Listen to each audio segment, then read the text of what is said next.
Hi, I'm Dr. Matthew Norton, founder of People Plus Purpose, and your host on this episode of the Truth Behind Dentistry podcast. And today I am excited to have Kimberly Brozovich, the founder and CEO of MacLeran and Vaughan Consulting. So first of all, just a little bit about Kim. She has a 25-year history in healthcare, focusing on growth strategies to increase productivity and profitability. She founded MacLeran and Vaughan in 2022 with the desire to support dentists as they begin looking for a way to sell or transition their practice. Kim is an expert in operations, HR, strategic planning, and business development, and it is her passion to utilize solid financial and business acumen to ensure industry partnerships are maintained while coaching and advising dental leaders. So welcome, Kim, to the Truth Behind Dentistry podcast. Well, thank you, Dr. Norton. It's a pleasure to be here. Well, that's awesome. I've been looking forward to this conversation, and we have had a chance to chat a little bit already up to this point and have kind of get more of a feel for your unique contributions. But many of our listeners may not know what all that might be yet. So I want to give you a chance to share. So maybe first off, you could start with just whatever I didn't cover in that introduction that might be a little bit more about you. Any nuances you might want to bring out, and then also a little bit about how you got into dentistry in the first place. Oh, definitely. No, I think you covered it really well. Some additional things about me. I live here in Colorado. I've been in Colorado for almost 30 years, but I grew up in a really tiny town in Oklahoma, less than 1,500 people with no dentist. So it's kind of amazing to go from no dentist to my life passion has been around dentistry. But overall, my career started in a little bit before that, but where I really feel like I started getting the passion around dentistry is when I worked as an office manager for a dental office here in Colorado, Dr. James Downs, and a great leader. It's amazing what a great leader can do for you and for your future. And so he was one of those leaders that really empowered people to grow and do better. And through that experience, it kind of transitioned me into other great opportunities throughout my career, but always keeping my compass, towards that changing people's lives through dentistry. So it's been wonderful so far. It's nice. I love that. I love that. We all have these background stories, right, as to how did we get on this path in the first place. So I think that's great. So kind of transitioning a little bit to thinking about pain points, some of the things you've had years of experience now, right? We talked about this not being your first rodeo. Anyway, side joke there. But so you've been around for a while in dentistry. So talk to me a little bit about some of the pain points that you're seeing in this current time. Absolutely. It's interesting. I don't know if I'll share anything new to the audience, but I can speak to the pain points I've had over the last few years, which I think is very common to what other people have experienced as well. Number one, the labor situation, whether it's a labor shortage where it's hard to find team members, especially hygienists, dental assistants, and in some locations, dentists. Two, you find them, but what you have to pay for that. And I remember in 2021, I was in one market, you would have low end to high end for a dental assistant might be 15 to 20. And by the following year, 2022, that same position, you were getting demands of anywhere from 25 to 32. So it was a pretty significant jump in a short period of time. But if you needed that team member, that's what you paid for. And I still think that in some markets, they're still experiencing that. I think there might be an uptick on finding people, but as far as that people cost, I think that's still a concern with some organizations trying to keep that manageable with other things, which kind of leads into the next pain point, which is insurance reimbursement. Coming from my very first job in dentistry was working for a dental insurance company. And taking that knowledge and then bringing it through dentistry. I mean, I think insurance is a great thing for a lot of individuals. It's a great supplement, but certainly, as we've heard before, it's not a pay all. And as a business or operational leader, we understand the benefits that there is of insurance, but also the impact, especially when there's drastic cuts around insurance reimbursement. So we've seen the last year, I've heard of anywhere from a 10% change in reimbursement up to 40%. And so I think that's a huge pain point. And more doctors are looking for resources to get off of insurance. Back in the 90s, it was about fee for service, which was great. Then it transitioned to everybody was getting on PPOs to be competitive. And now I think we're starting to see that shift again of other opportunities that will serve us better because of that pain point around insurance. And then I think the last pain point is mainly for our associates that we're onboarding is how to get them ramped up quickly, especially if we're in a group market where we have offices that we need a dentist and we need one fast. It's how do we get them ramped up sooner than later? And that can be a huge pain point, not only for the associate and the team, but also the productivity of that location as well. Yeah, well, there was a lot in there. Thank you for Yeah. that. Well, so I agree with all of those as consistent challenges that I'm coming across as well. So as we think about maybe some of the areas where there can be some solutions, some beginnings of change, how would you suggest? And I don't know if you want to kind of go through those three different approaches, maybe separately, but what are some of the pivot points that may need to occur and some solution ideas that you have for the challenges we're facing in those areas? Well, I think some of the pivots, and definitely this is my personal experience, overseeing operations. It was getting the mindset of, or moving away from, it's not my job. At a certain point, especially if there's labor shortages, if we want to make it work, it's teamwork. And that also includes the doctor. So this is not going to be one of the favorite things that dentists will probably hear me say. But I do think, especially for the younger generation, getting them to be okay with doing cleanings. And I do think they need to learn how to do cleanings well. I'm not asking to shortchange anything, but one of the things I saw in the market over the last couple of years, if they couldn't find a hygienist, then it was almost that they were letting patients walk away because they were unwilling to change or pivot their mindset around that. So I think that's an opportunity, in a pivot. I think the other pivot too is what's going on in dental schools. During my experience with Pacific Dental Services, I had an opportunity to work with almost every single dental program out there, and there are some amazing ones.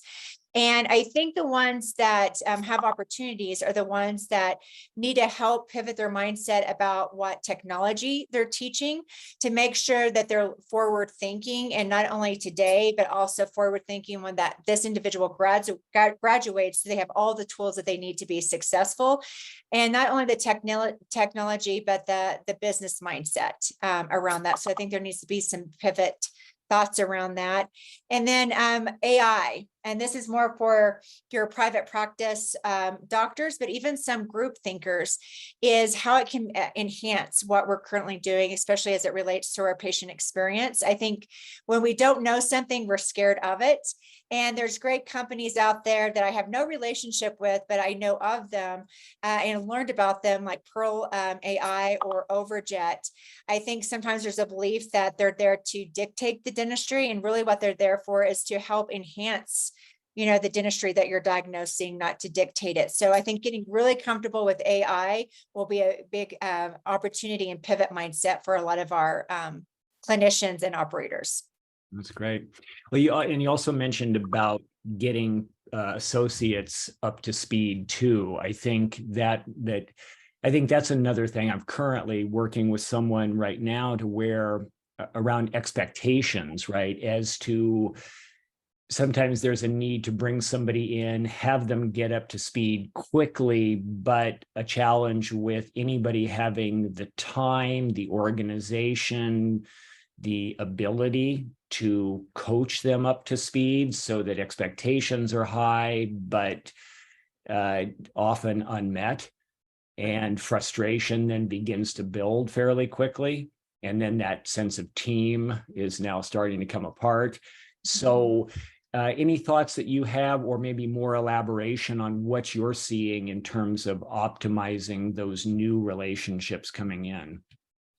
What you said was great. And I do think that we have to change the way that we think whenever we're onboarding an associate. I think there's always this, sometimes we wait too long. And we bring somebody, whether it's an associate or a hygienist, a team member, whenever we're in that critical moment of like, I can't take it anymore. So we bring these individuals on. But what also happens in those situations that we're so busy in the weeds that we're not there to support them with the alignment of your vision and mission of the practice, but also what it's going to take to mentor them. So I think it's really important to have a plan of action of how you onboard these individuals to make sure that they're set up for success. Yeah. I think also the due diligence around recruitment is really important. And when you speak to individuals, I think that anytime that we're dealing with someone out of dental school, at least my personal experience is that they don't know the grass is green yet, right? They come into your practice, they're eager, they're enthusiastic, but within a couple of months, if they're barely paying their student loans or whenever their student loans become due, then their mindset starts shifting and they start looking at, is there a better opportunity out there? Right. So I think we see more transient associates in the first couple of years after dental school. And it's a matter of, if you want to capture, embrace that and have less turnover, you've got to make sure that you make the time for that mentorship, and that it's a strategy, not just something that you kind of plop something into that seat and say, do dentistry, because we know that doesn't work that way. Right. Yeah. So more training, equipping for success in the role, I think. Yep. And I think back to expectations too. Like, as you, what's the expectation management for this new person coming in as to what it could look like within any given window of time, such that, I'm becoming disenchanted with this. There must be something better, or I'm thinking that I'm hearing, seeing friends of mine or whatever. It looks like they've got something better, but we're not really seeing, it's not comparing apples to apples a lot of the time either. That's so true. And I think that, when you say about expectations, it's not only the expectations of what their role will look like. However, you still hear rumblings whenever I, would first start working with an associate out of dental school, is that they never wanted to take a job because I don't want to be driven by numbers. And I understand what they're saying there. I think that's also an opportunity for the dental schools to make numbers safe. Because as we know, that the numbers tell a story of what's going on. And I think it's important that the associates know that there has to be a measurement tool of performance. And at the very beginning, that expectation of what it looks like and getting them comfortable with that process, so that as you mentor them, they understand the relation of their patient care to what they're bringing home at the end of the month. Yeah. I also think sometimes about, when do conversations move towards what are some of the longer range plans of the people involved too? I think that sometimes there's just, I'm not thinking about it yet. I'm not clear on what I want. I know I need help, or I know I need to maybe leverage better my time. Maybe there's at some point I want to have somebody partner, maybe longer term, that affects I have an exit strategy maybe out there eventually. But what's your experience with timing in conversations around a future relative to people coming in an associate role, and maybe it's going to be more someday? I love that you're bringing this up. I saw so many of these conversations go bad because the timing of it, or the not being clear. So I think it always goes back to the owner of what do they truly want, and making sure that, once they come up with that vision, if it's transitioning in 2 years, that that's truly what they want. And there can be some flexibility, but I think the biggest thing to get someone out of your practice super fast is to make a promise and then not keep it. So really being clear that if this is a direction I want to go, knowing that that's where my compass is taking me and who I want to bring along with it. When they have the conversations with the doctor, whether it's day one, that they're looking for that person to be a future partner, or maybe a few months down the road, once things settle and they feel really comfortable about this person possibly leading their practice in the future, it's having that conversation. And once people are on the same page, making sure it's in writing. I don't care if it's a friend, a brother, a daughter, a sister, or a stranger. I think it has to be documented, because again, things go awry whenever you get down the road and you start feeling like things are changing, but you don't have that documentation to go back to. So setting the expectations up front, but also once there's an agreement, put it into writing. Yeah, that's good. Yeah. How many different ways are there that relationships can go bad? A lot more than goes right, I'm sure. So. Yeah, I think that's probably true too. So, and I think also maybe back to your point earlier where you were talking about the hiring challenges and the willingness to maybe go outside of what you'd call your normal job, but to adapt, to flex, to be a team, to help cover. I think all of that is really important. And I also think relative to like, are things a good fit when you're bringing somebody in? You and I have talked about assessments. You know that I'm kind of an assessment guy in looking at, certainly for a role, is this person, do they have the strengths that tend to match for success in this role? But also, who is this current team? What are they joining? What are some of the drivers behind the people that are already there in leadership? If somebody's coming in as an associate potential partner, do they really align? Have they really explored that enough? Because sometimes I see the transactional element kind of being seeming fair and all of that, but they're not really a match enough when it comes to values or styles of how they're going to be interacting with each other. So what's your experience, and what might you suggest when it comes to finding a right fit, clarifying that? I think it always goes back to, especially the leader of that office, what is their vision and mission? What are their core values? And making sure that that's clear, and not only clear to the existing team, but also ensuring that it's something that they live by. The worst thing that you can do is have core values or a mission, and it looks like you're not living it. So making sure that you're living it first. And so that when you're looking for these team members, put it into your recruitment ads, put it into your interviews, integrate it there to see if it's a good fit for the other person. I love the fact that you do assessments. One thing that I really loved, many things, but one thing that stands out when you were saying this is that when I was a consultant with Jameson Management, Kathy Jameson had the wedding cake of dentistry. And one of the things that she always talked about was that base layer, that everything that holds up is communication. And part of that communication was, how do we communicate with each other? Right. And learning how we do that, and how, if we're not getting our needs met, is it what we're saying or how we're saying it?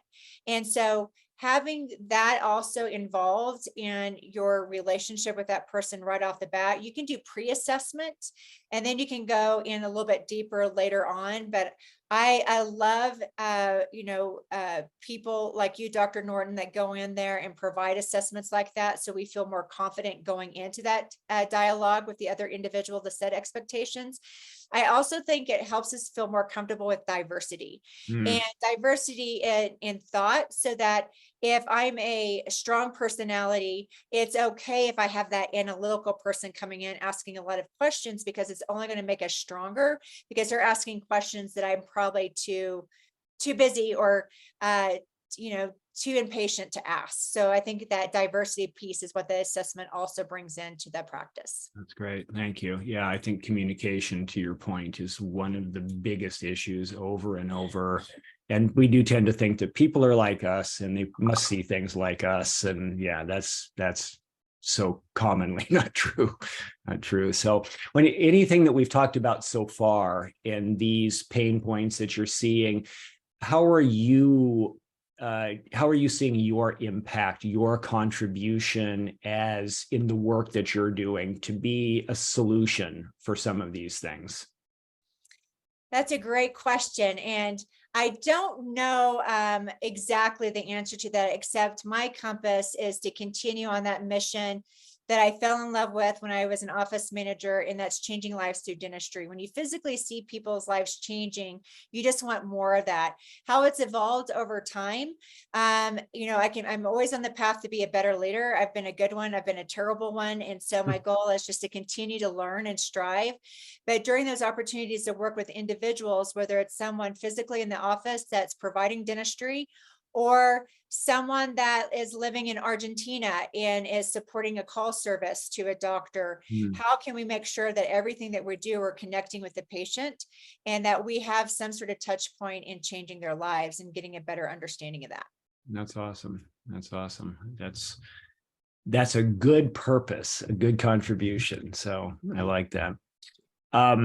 So as we kind of head into the home stretch of our conversation here, as you're looking ahead, you mentioned AI, but as you look ahead over the next 5-10 years into the dental future, according to the Kim Brozovich crystal ball, I guess, what do you see out ahead? What do you see changing? What do you see as opportunities possibly? Well, again, probably nothing new. I think a lot of people are feeling this right now, but I definitely think in this next year, we're going to see a shift in the market. I think we're going to see more and more consolidation, not just with private practice consolidating with a group, but groups consolidating with other groups and becoming bigger. So I think we'll see more of that. I think we are going to see hopefully some stronger encouragement around insurance, where we're using resources like membership plans to help provide another alternative to our patient base so that we can be more productive. But again, being an operation leader is, is taking care of the patient, but it's providing them options like a membership plan that can get them there. The other thing that I think is a pivot point and an opportunity is a lot of times we start recruiting and talking to people when they're in dental school. I think a pivot for us and an opportunity is really embracing high school students and not only educating them on the opportunity about being a dentist, but, again, coming from a small town in Oklahoma, not having a dentist, it wasn't even my peripheral that dentistry would be an option. So it's going to those communities, but also letting them know that there's other positions available that they can excel at, whether it's a clinical aspect or a operational aspect, like somebody in the business office. So I think that not only provides opportunities for individuals that didn't know it was there, but it builds our future pipeline of candidates by starting in high school.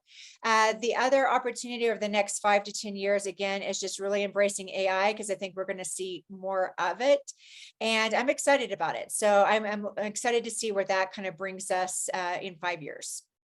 I would ask you creative questions about AI, except I have to admit, I don't probably know enough yet about AI to ask you any good questions. So maybe we'll leave it at that. But I would love, that is something that I think is part of an exciting frontier to see what is possible. And I do want to come back to what you said there for a minute. I think that many people are doing things, including myself, and I believe you, in serving the dental profession. And so you can be actually delivering dental services in some way, or you can be a part of the dental industry in some way, in ways that many people who are involved, like me, didn't necessarily intend that in the beginning, didn't see that as a career opportunity. How does the business world then intersect the financial world with something like the profession of dentistry? So, and clearly we're seeing the challenges with assistants and hygienists, and what does this look like for careers, for future careers for these roles? And I think some of them are changing right now in maybe some creative ways that probably have been necessary for a bit. Yeah. Well, and Dr. Norton, I did forget to add, because I think this is such a huge thing, is the mouth-body connection, that was such a big opportunity learning for me whenever I was with Pacific Dental Services, is that they embrace that, but I'm seeing other groups as well embrace that. And I think that's an exciting pathway, is that it's not just about dentistry, but it's whole body health. And I think that's going to be a big part of our future as well. Yeah, well, thank you for bringing that up. I agree with you. And I think the whole siloed expert approach to healthcare has it's understandable how it's evolved that way, given the extent of technical knowledge required to do different things. But the lack of interprofessional conversation to me, and seeing dentistry as some standalone separate entity, I'm not sure that that's continuing to be helpful, if it was in the past at any point. So I really do appreciate your time. I appreciate everything that you've shared today, and I hope that the listeners have found what we've talked about compelling and meaningful for them. So for those who would like to get in touch with you and learn more about what you're doing, tell them how to best find you. Yes, thank you. Well, I want to say first and foremost, thank you, Dr. Norton, again for having me here today. And yes, if anybody's interested in learning more about how me and my team can support you, and any future transition that you're looking for in your practice, or connecting you with some strategic partners as well, please reach out on my website. It's Vaughan, MAC, V as in Victor, AUGHAN. It's kind of a weird website, but there's a history behind that. Or you can also, and then my contact information is there as well, so they can reach out to me via phone or email. So I'm happy to connect whatever's most convenient for them. That's awesome. Well, I really appreciate your time. I have enjoyed conversation with you. I think you have a lot to offer, and I hope the listeners will to reach out and connect with you. I appreciate it so much, Dr. Norton. Thank you. Yeah. So thank you, everybody, for tuning in today. This is Dr. Matthew Norton of People Plus Purpose, and I have been with Kimberly Brozovich, and we thank you for your time and look forward to seeing you on an upcoming episode. Thank you. Okay, let's stop that recording.